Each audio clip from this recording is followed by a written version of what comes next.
একজন SDM officer তার বান্ধবীর বিয়েতে যাচ্ছিল। সে একজন সাধারণ মেয়ের পোশাকে ছিল, না ছিল কোনো সরকারি গাড়ি, না কোনো নিরাপত্তা। শুধু একজন সাধারণ মেয়ের মতো মোটরসাইকেল চালাচ্ছিল। যখন সে হাসনাবাদ শহরের কাছাকাছি পৌঁছালো, তখন সামনে একটি পুলিশ চৌকি চোখে পড়ল। ৩-৪ জন পুলিশকর্মী চৌকির বাইরে রাস্তায় দাঁড়িয়ে ছিল আর মাঝখানে ইন্সপেক্টর প্রসেনজিৎ ইউনিফর্ম পরে দাঁড়িয়ে ছিল। সে মেয়েটিকে হাতে লাঠির ইশারায় থামতে বলল। মেয়েটি মোটরসাইকেলটি রাস্তা থেকে নামিয়ে একপাশে দাঁড় করিয়ে দিল। ইন্সপেক্টর কড়া গলায় জিজ্ঞাসা করল, কোথায় যাচ্ছ? মেয়েটি খুব শান্তভাবে উত্তর দিল, বান্ধবীর বিয়ে আছে, সেখানে যাচ্ছি। ইন্সপেক্টর প্রসেনজিৎ তাকে মাথা থেকে পা পর্যন্ত দেখল। মেয়েটি ছিল 28 বছর বয়সী একজন সুন্দরী মহিলা, যার নাম ছিল বর্ণালী সিং। তারপর হাসতে হাসতে বলল, আচ্ছা, বান্ধবীর বিয়েতে খাওয়া দাওয়া করতে যাচ্ছ? কিন্তু হেলমেট তোমার বাপ পরবে কেন? আর এই মোটরসাইকেলটাও খুব জোরে চালাচ্ছিলে। চলো, এখন চালান দিতে হবে। ইন্সপেক্টর প্রসেনজিৎ চালানোর প্যাড বের করতে করতে বলল। বর্ণালী বুঝে গিয়েছিল যে তার নিয়ত খারাপ হয়ে গেছে এবং এটা একটা ছুতো। সে বলল, স্যার, আমি কোনো আইন ভাঙিনি। ও ম্যাডাম, আমাদের আইন শেখানোর চেষ্টা করো না। সে পাশে দাঁড়ানো একজন কনস্টেবলের দিকে তাকালো এবং তারপর বর্ণালীর দিকে তাকিয়ে বলল, একে শিক্ষা দিতে হবে।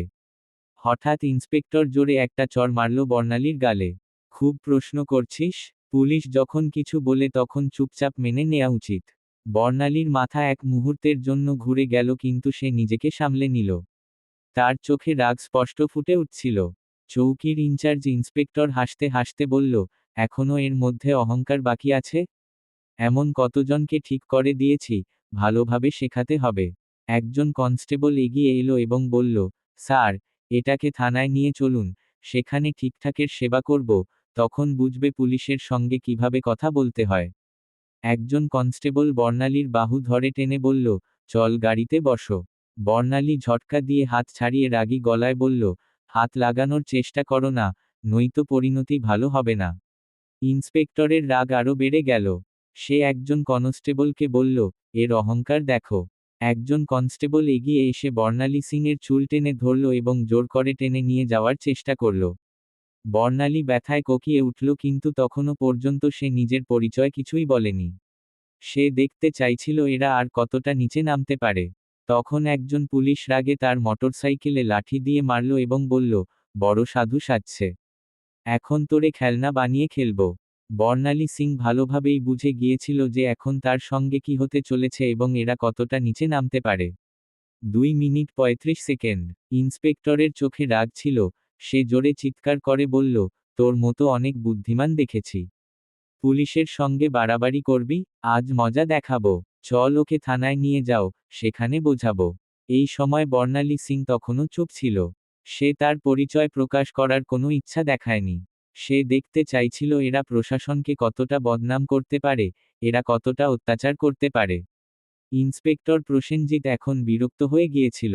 তার সামনে এমন একজন মহিলা দাঁড়িয়েছিল যার নরম সুন্দর গালে চড় পড়েছিল, যার চুল টেনে ধরা হয়েছিল, যাকে জোর করে বাহু ধরে রাস্তায় টেনে নিয়ে যাওয়া হয়েছিল। কিন্তু সে তখনও মূর্তির মতো নীরব দাঁড়িয়ে ছিল। না কোনো চিৎকার, না কোনো কান্না। ইন্সপেক্টর প্রসেনজিৎ ভেবেছিল থানায় গেলে চিন্তা করবে এই জেদি মহিলার কি চিকিৎসা করা যায়। চৌকির ইনচার্জ ইন্সপেক্টর হাসতে হাসতে বলল, এখন জিভ চলতে শুরু করেছে? চলো থানায় দেখব কত বড় জিভ চলে তোর। থানায় ঢুকতেই ইন্সপেক্টর জোরে চিৎকার করে বলল, ওরে কোথায় গেলি? চা পানি লাগা তাড়াতাড়ি, আজ একটা বিশেষ মাল এসেছে।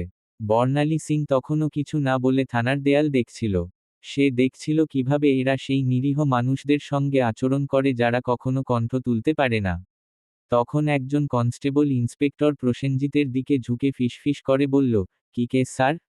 ইন্সপেক্টর প্রসেনজিৎ বলল, আরে কিছুই না, স্পিড বা হেলমেট যা মন চায় চাপিয়ে দাও। শুধু ভেতরে ঢুকিয়ে এর অহংকার ভাঙতে হবে। বর্ণালী সব শুনছিল কিন্তু তার চোখ তখনও কিছু বলতে চাইছিল না। যেন সে চাইছিল পুলিশের এই পতনের গল্প তাদের নিজের মুখ থেকে বেরিয়ে আসুক। তখন ইন্সপেক্টর চেয়ারে বসল, হাতে কলম নিয়ে টেবিলে ঘোরাতে লাগল। তারপর বর্ণালীর দিকে তাকিয়ে বলল, নাম বল। কোথায় থাকিস? কার ঘরের মেয়ে? বর্ণালী চুপ রইল। ইন্সপেক্টর আবার প্রশ্ন করল, শুনতে পাসনি? নাম কি তোর? কিন্তু বর্ণালীর নীরবতা তখনও পাথরের দেয়ালের মতো। তখন ইন্সপেক্টর টেবিলে এমন জোরে হাত মারল যে শব্দটা পুরো থানায় গুঞ্জে উঠল এবং রাগে চিৎকার করে বলল, শুনতে পাস না? নাম বল তাড়াতাড়ি। বর্ণালী মুখ ঘুরিয়ে উত্তর দিল, জি, সুমিতা শর্মা। ইন্সপেক্টর তার মুখের দিকে তাকিয়ে হেসে বলল, ও, বড় বুদ্ধিমান মেয়ে। তোর মিথ্যে বলতে অভিজ্ঞতা আছে। কিন্তু মনে রাখিস বেশি চালাকি করলে খুব ভারী পড়বে। বর্ণালী সিংকে জোর করে সেই পচা লকআপে ঢুকিয়ে দেওয়া হলো যেখানে আগে থেকে দুজন কয়েদি বসেছিল। তাদের মধ্যে একজন বর্ণালীর দিকে তাকিয়ে বলল, বোন, তুই কি অপরাধ করেছিস? বর্ণালী হালকা হাসি দিল কিন্তু কিছু বলল না। এখন সে শুধু দেখছিল এই পুরো সিস্টেমটা কতটা পচে গেছে। যদি একজন এসডিওকে এভাবে বিনা কারণে ভেতরে ঢোকানো যায়, তাহলে সাধারণ মানুষের অবস্থা কল্পনা করা কঠিন। ইন্সপেক্টর প্রসেনজিৎ একটা মিথ্যে রিপোর্ট তৈরি করল এবং বলল, এর উপর চুরি আর ব্ল্যাকমেলিং এর কেস চাপাও। ফাইলের উপর হাত মেরে বলল, চলো তাড়াতাড়ি। একজন কনস্টেবল জিজ্ঞাসা করল, কিন্তু স্যার, প্রমাণ ছাড়া? ইন্সপেক্টর হেসে বলল, এই থানায় প্রমাণ চেয়ে আনা হয় না, প্রমাণ বানানো হয়। কিছুক্ষণ পর একজন কনস্টেবল এসে বর্ণালীর কাঁধে জোরে হাত মারল। ইন্সপেক্টর হাত তুলতেই তখন দরজায় একটা কড়া গলা শোনা গেল, থামো সবাই। মুড়িয়ে দেখল দরজায় সিনিয়র ইন্সপেক্টর সঞ্জয় বর্মা দাঁড়িয়ে। সে ভেতরে তাকিয়ে মহিলার অবস্থা দেখে জিজ্ঞাসা করল, এসব কি হচ্ছে? প্রসেনজিৎ হাসল এবং বলল, কিছু না স্যার, একটা রাস্তার মেয়ে বেশি বুদ্ধি দেখাচ্ছিল, শিক্ষা দিচ্ছি। সঞ্জয় বর্ণালীকে ভালো করে দেখল। জিজ্ঞাসা করল, এর অপরাধ কি? প্রসেনজিৎ ঘাবড়ে গেল, বলল, স্যার, চেকিংয়ে অসভ্যতা করেছিল। সঞ্জয়ের কিছু সন্দেহ হল। সে বর্ণালীকে জিজ্ঞাসা করল, তোমার নাম কি? বর্ণালী চুপ রইল। প্রসেনজিৎ হেসে বলল, স্যার, এ তো নামও বলছে না। সঞ্জয় এখন পুরোপুরি সতর্ক হয়ে গেল। সে কনস্টেবলকে আদেশ দিল একে একা কুঠুরিতে রাখো। প্রসেনজিৎ অবাক হয়ে গেল কিন্তু সঞ্জয় কঠোরভাবে বলল, আমি নিজে এর পাশে থাকব। তার আদেশে বর্ণালীকে আরেকটা কুঠুরিতে বন্দি করা হলো যেটা আগেরটার থেকেও বেশি দুর্গন্ধযুক্ত আর অন্ধকার ছিল। বর্ণালী চারদিকে চোখ বুলিয়ে দেখল এবং বুঝল যে আইন শুধু ফাইলের মধ্যেই সীমাবদ্ধ হয়ে গেছে। তখন একজন কনস্টেবল দৌড়ে এসে বলল, স্যার, বাইরে একটা বড় গাড়ি দাঁড়িয়ে আছে। প্রসেনজিৎ চমকে উঠল, জিজ্ঞাসা করল, কোন গাড়ি? কনস্টেবল ঘাবড়ে বলল, স্যার, সরকারি গাড়ি। সে তাড়াতাড়ি বাইরে গেল এবং গাড়ির ভেতর তাকাতেই তার চোখ কপালে উঠল। সে কাঁপতে কাঁপতে বলল, স্যার, কমিশনার সাহেব এসেছেন। প্রসেনজিতের মুখ ফ্যাকাশে হয়ে গেল।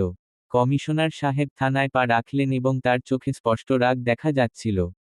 তিনি প্রসেনজিতের দিকে তাকিয়ে কড়া গলায় জিজ্ঞাসা করলেন, ইন্সপেক্টর প্রসেনজিৎ, এখানে কি তামাশা চলছে? প্রসেনজিৎ ঘাবড়ে বলল, কিছুই না স্যার, শুধু একটা ছোট কেস। কমিশনার সাহেব ফাইল তুলে নিয়ে পড়লেন। তিনি কুঠুরিতে উকি দিয়ে বললেন, একে? প্রসেনজিৎ বলল, স্যার, এই মহিলার বিরুদ্ধে 420 আর প্রতারণার কেস আছে। কমিশনার সাহেব জিজ্ঞাসা করলেন, তোমার কাছে প্রমাণ আছে? এখন প্রসেনজিৎ পুরোপুরি ফেঁসে গিয়েছিল। কমিশনার সাহেব মহিলার দিকে সরাসরি প্রশ্ন করলেন, তোমার নাম কি? এবং প্রথমবারের মতো বর্ণালী সিং হালকা হাসি দিয়ে বলল, এসডিও বর্ণালী সিং। পুরো থানায় নীরবতা ছড়িয়ে পড়ল। সবার মুখ ফ্যাকাশে হয়ে গেল। প্রসেনজিতের হাত পা কাঁপতে লাগল। যে অফিসারকে সে চোর মনে করছিল, সেই ছিল সেই অফিসার যিনি পুরো জেলার আইন চালাচ্ছিলেন। আসলে সে কোনো সাধারণ মহিলা ছিল না, সে ছিল স্বয়ং এসডিও বর্ণালী সিং। যাকে রাস্তায় টেনে নিয়ে যাওয়া হয়েছিল, চুল ধরে টানা হয়েছিল, চড় মারা হয়েছিল, এই কথা সবার সামনে আসতেই পুরো থানায় হট্টগোল শুরু হয়ে গেল। কমিশনার সাহেব তীক্ষ্ণ দৃষ্টিতে ইন্সপেক্টর প্রসেনজিতের দিকে তাকিয়ে রাগে বললেন, প্রসেনজিৎ, তোর এত সাহস কিভাবে হলো যে তুই একজন সিনিয়র অফিসারের উপর মিথ্যা অভিযোগ চাপিয়ে দিলি? তখন বর্ণালী সিং তার শান্ত কিন্তু কঠোর কণ্ঠে প্রথমবার সরাসরি রায় ঘোষণা করলেন, প্রসেনজিৎ, এবার তোর চাকরি গেছে। তোর সাসপেনশন পাকা আর তোর বিরুদ্ধে এখন মামলাও চলবে। এটা শুনে প্রসেনজিতের যেন শ্বাস আটকে গেল। কিন্তু তখন প্রসেনজিৎ পকেট থেকে একটা ভাঁজ করা কাগজ বের করে হাসতে হাসতে বলল, থামো ম্যাডাম, এটা আগে দেখে নাও। আমার বদলির আদেশ 3 দিন আগেই হয়ে গেছে। এখন তুমি যতই রাগ করো, আমাকে চাকরি থেকে বের করতে পারবে না। সঞ্জয় কম্পিউটার রেকর্ড দেখে বললেন, স্যার, এটা তো আসল, কিন্তু এখনও এই নতুন ইন্সপেক্টরকে চার্জ হস্তান্তর করেনি, অর্থাৎ এখনও সে এখানকার দায়িত্বে আছে। বর্ণালী সিং তার চোখে চোখ রেখে বললেন, এখন তোর নতুন ঠিকানা সেখানেই হবে যেখানে তুই অন্যদের ঢোকাতিস। প্রসেনজিৎ আবার চাল চালল এবং বলল, থামো ম্যাডাম, আমি একা নই। এরা সবাই আমার সঙ্গে আছে, ওপর পর্যন্ত সবাই জড়িত। বর্ণালী সিং কমিশনারের দিকে তাকিয়ে বললেন, এখন এই পুরো থানাটাই পরিষ্কার করতে হবে। কমিশনারও বললেন, যা হুকুম ম্যাডাম। থানার বাইরে কিছু সাংবাদিক দাঁড়িয়ে ছিল। স্বয়ং এসপি সাহেবও সেখানে এলেন। বর্ণালী সিং সরাসরি এসপির চোখে চোখ রেখে বললেন, তোমার কি মনে হয় তুমি বেঁচে যাবে? সঞ্জয় বর্মা সঙ্গে সঙ্গে একটা ফাইল বের করে বর্ণালীর হাতে দিলেন, যা এসপি সাহেবের সমস্ত কালো কাজের পর্দা ফাঁস করছিল। কমিশনার আদেশ দিলেন, ধরো ওকে আর এক্ষুনি গ্রেপ্তার করো। এসপির গ্রেপ্তারের সঙ্গে সঙ্গে পুরো জেলায় ঝড় উঠল।